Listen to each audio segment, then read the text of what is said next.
we're back. So I've just shown them two big examples, one of them being Tonight Tonight music video, which is a Smashing Pumpkins song that is heavily inspired by specifically A Trip to the Moon, as well as a couple of George Millay's other films, and that was in about 95-ish. That came out. So that's like a pretty big gap in time. That's up about 90-ish, no, let's see, 1902, so yeah, 93 years. 93 years of a difference. I also showed them Futurama, the very second episode. There's when they're on the moon, it's an amusement park, and the mascot's Crater Face, and he's a man in the moon. And there's a scene where they get mad at him and they throw a bottle and it hits the thing in the eye, and that's a reference trip to the moon as well. And like, it just, something this old has, you can tell it has an impact because of how far along it goes. And the techniques in that film also are used to this day, like stuff like splicing stuff. Like they've started, once you start getting like CGI and stuff like that, they kind of go away. But like for a long time, that helped start a lot of these ideas, and also helped the idea of like we can mess with the footage after the fact and make something like tricks of the eye, illusions. That's the idea of movie magic. That's what this is magic tricks. Yeah.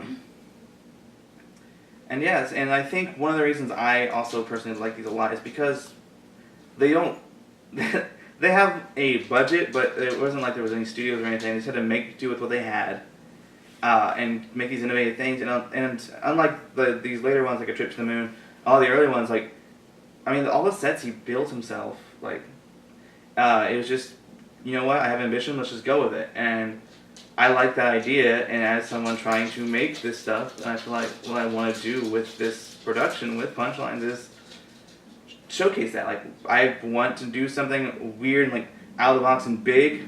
Let's do it. We can do it. Like, we don't need a budget. We just need guts. And, like, critical thinking on how to make it work. Yeah. But, you know, a lot of guts.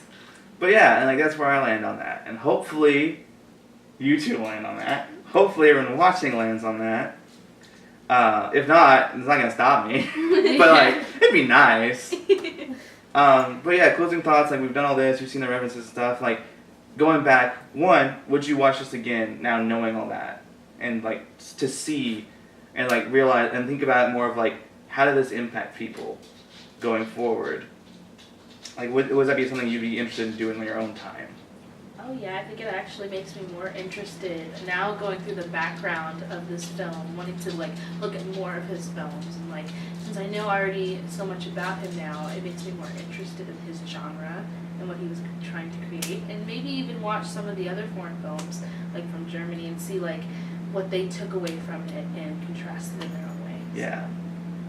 Yeah, I feel like now knowing all of this, I mean, first off, I love being an actor just because you get to learn all of this, and now seeing the Futurama reference, there's so many things that happen in my day-to-day life of watching TV that are references to really important things I don't even get, so I would definitely continue to watch this and dive deeper into it just because it makes me happier watching the stuff that I do now, seeing those references. I get excited. Well, one thing I would say, if you want to watch these silent films, most of them, until you get to like the 20th Hollywood era, you can find on YouTube for free. Because one, they are old enough, they are public domain, and they didn't have any companies owning the rights to them. Even the Edison one, that company doesn't really exist much anymore. Like, you can find a lot of this stuff. And yeah, it is interesting, if you watch these and then you go into the silent era of Hollywood in the 20s, and you see actual, like, you see where film is headed. You see, like, this, the 20s of film and the silent era is kind of like the pinnacle. Like, that's theirs, because that's right before talkies existed. That's when you get Lon Chaney showing up, which I don't know if you know much about Lon Chaney. You know the name? Mm-hmm. So he's known as the Man of 1,000 Faces, mainly because when he do his own makeup and stuff. He was the original Phantom of the Opera. The best Phantom of the Opera, before they made a musical. I like Phantom of the Opera. Before they made a musical where he's like super sympathetic, like no, he's sad, but he's a bastard. Like, he also looks horrifying. He looks like a corpse. Lon Chaney did makeup that like messed up his face, to make it look good. He had like this like wires in his mouth and stuff to like make it look all corpsey and everything. But you see stuff like that. You see stuff like even in the German Expressionist stuff with Count It Up to Caligari, with Metropolis, with all those. You see how the narrative structure is building and building, and you get to the peak of Hollywood in the 20s, and you kind of like, man, if we never had talkies, these could have gone on forever. Like, they were still innovating. And then when sound came in, there was kind of a quality of the magic that kind of goes away. Because it's like when you listen to live music, and you don't have like a visual there, you can create so much more in your head. One thing in silent films, anyone can have any voice you want. And and they can be saying, like, the plot can be whatever you want, because you don't actually, you see the visual narrative, but when you have no auditory or context, you can kind of, like, the same person can watch the same silent film. We could all watch one silent film, especially in the earlier era, and take away some different things from it, because some of the scenes will read differently to us. And I feel like that's an interesting element. It still exists now, but there is something to it in that era when there is no sound at all, that you have even less, like, it can context. mean a lot of different things to Yeah. a lot of people. One of the ways they went about, and they kind of realized this, and so one of the ways they were able to push mood as silent film would go on is, you notice in this one was black and white for the original version. If you go to later ones and silent film, they're more of that sepia tone, and that's more of what you look at for old film now, and references usually the sepia instead of the black and white. One of the reasons why is to evoke an idea of one time period, like what time of day it is, and the emotion. They start having the color of the film overall be different. Sepia being used the most. Sepia being used for daytime. That's how you know it's day. That's how you know, like, it's a normal scene. Like, it's the most common. Then for, like, romance, it would be like a reddish color. And then they would play with that a little bit. Like Dr. Caligari, Cabinet of Dr. Caligari. That one's mainly in green, and green was used for horror and, like, kind of weirder, darker stuff. And then partway through, there's a scene that's in a building, and it is red, but it's not a romantic scene. And that juxtaposition, as soon as they step into this other place, does kind of help the story and make it seem even weirder. Phantom of the Opera, the original, has a lot of the sepia, but it also has, there's a scene that's, like, at the opera house, and it's the first time they really, once they started doing this thing of, like, these different colors, it's the first time they mixed the colors in. And it wasn't colorized after the fact like Strips of the Moon was. And the scene is blue, and blue is night. But then all the people have color in their own costumes. And so the Phantom shows up, and he's in this red and white outfit with, like, this skull mask. And it's like this visually stunning thing. And it's also, you know, you have an actual big, that wasn't a set, it's an actual cathedral, like opera house. And it's beautiful and massive. And you kind of forget that Hollywood at the time, they still were making lots of money, and when they put money into it, there's some pretty impressive sets and designs and, like, stuff going on. And then the talking films happened, and, like, it did just kind of completely shift things. Like, Lon Chaney, he was gonna be in a talking film, decided not to. He just wasn't sure about his voice, even though apparently, from accounts, his voice was fine. He would have been a fine actor. And then he died of throat cancer.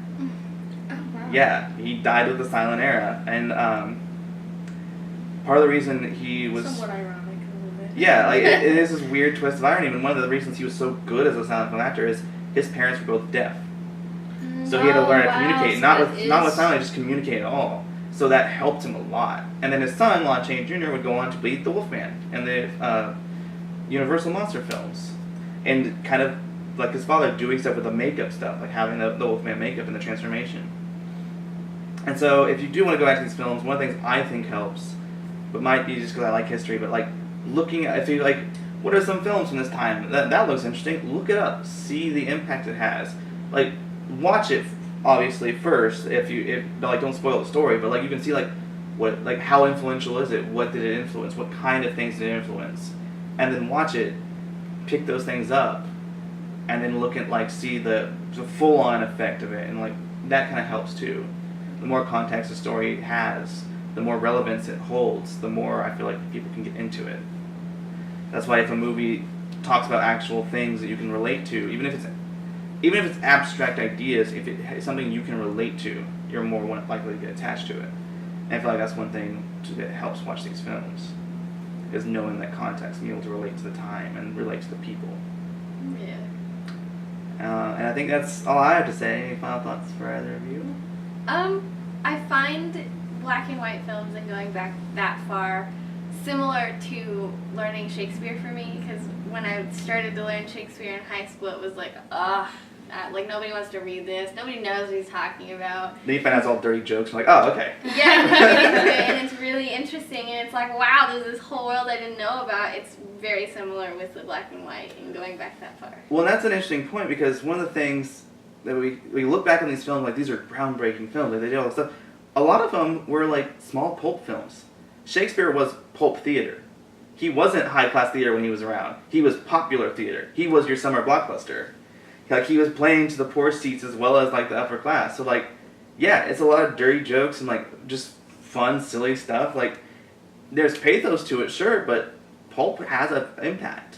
You go to the 40s crime noir that has had such an impact on, like, lighting and stuff, and, like, heavily influenced stuff like The Godfather. But, like, a lot of those are kind of pulpy and similar and silly. Like, there is an impact where we kind of write off, it's like pop music. We write off pop music today, and you're like, man, pop music back in like the 60s and the 70s was so much better. You actually go and look at those pop stars, by the way, all of them shit. Like, it's always, there's always been a mountain of shit with like little nuggets of gold in there. It's kind of always been the case. The nuggets of gold were popular too. Sometimes not as popular, but those are the things that last. And that's the thing with like these kind of pulp movies. Like, a lot of it is derivative and not that great, but there's always those shining nuggets of greatness in there. Because it's not the genre, it's not the idea of silly pulp stuff that's bad. It's when it's when you don't know how to project it, you don't know how to tell that story. There the problem lies. So I almost like there's no bad genre of music, no bad genre of film. There's just bad ways to portray it and bad people who are bad at it. Like, don't hate the game, hate the player. Like, that is kind of how it goes. Like, it's not the game's fault that they can't shoot the basket. Like, that's all it is. And maybe that will inspire some people to, like, try and do those things. That's what I want to try and do. That's what each of these punchlines, like, what is a genre and style that we can kind of take and make our own and do something with and make these more visually interesting and striking? What can we do to push the mold? And yes, it's comedy, but, like, comedy's had a huge impact on that. Like, one of the big portrayers in the silent era was these silent comedians, the slapstick era. Charlie Chaplin, huge. Buster Keaton, and he went on to do talking stuff, but his silent era stuff is some of the best. Some of the best effects work, some of the most dangerous effects work, but like all of that, like they have these huge impacts in all genres. Horror and comedy being two of the big ones that get pushed aside a lot. Like, so Get Out recently got nominated for an Oscar and won. You know how long it's been since a horror film has been in there? Like, so not even including all the other stuff with the social aspects of like having a black director with and like best original screenplay and all that. But just the idea of horror. The last one was Exorcist, and it won. The only ones in between that have been like special effects and stuff. But for like script writing or directing or like, oh, your story is actually groundbreaking, horror gets shoved aside, comedy gets shoved aside all the time. And even so, that had a lot of comedy. There was comedy yeah. in that. Oh, I loved it so much. Well, like, let's take like Shaun of the Dead. Like, that is very much a horror film. It's also very much a comedy. Like, mixing these genres, playing with it, trying these different ideas. A lot of these silent films do have this weird mix of like kind of dark, macabre ideas and really funny, whimsical things too. Like, again, Satan shows up in a lot of them. And sometimes he's whimsical and off-putting at the same time, because it's mainly just like a fat dude with like a beard and red coloring with like horns, just being funny, and like that's kind of off-putting. There's some, I wouldn't suggest everyone go watch, but there are some like silent era films because there were no regulations, so anything could be shown. There's one that's called La Inferno that is a telling of Dante's Inferno. It's the first Italian film.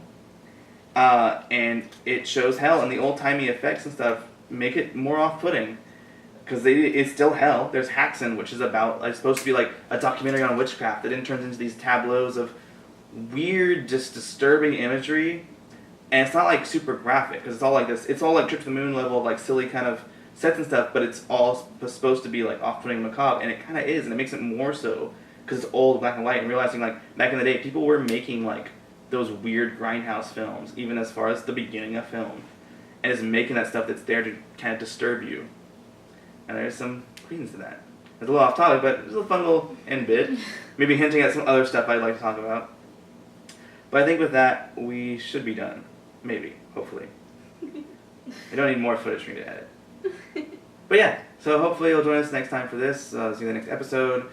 sure to watch the videos, share the videos, subscribe to the videos, all the stuff you hear every channel to talk about, and you get annoyed with, even though it's how a lot of people make their livelihoods. So maybe don't be a dick about it. But that's just me. Like, I'm just saying, like, if that's how someone's trying to push their art and make money, maybe, and like survive, maybe not get onto them for that. They'd be like, man, you make sandwiches in this kitchen for a living? Stop telling me I should eat sandwiches. Like, what do you want me to do? Alright, so hopefully I didn't scare you away. See you next time. Thank you.